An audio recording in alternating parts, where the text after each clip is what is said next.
అందరికీ నమస్కారం. నమస్కారం మాస్టర్స్. గాయత్రి స్తవం అని గాయత్రి యొక్క స్తోత్రము, దీని యొక్క వివరణ కూడా. స్తవం అంటే స్తోత్రము.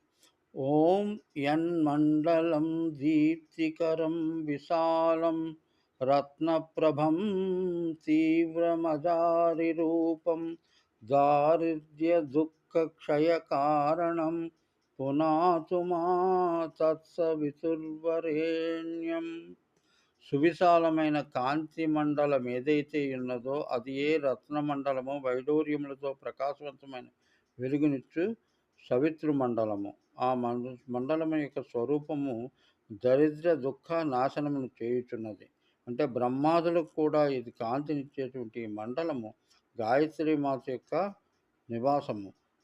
తదుత దారిద్ర్య దుఃఖము, ఆ గాయత్రి మాతయే నా దారిద్ర్య దుఃఖమును క్షయము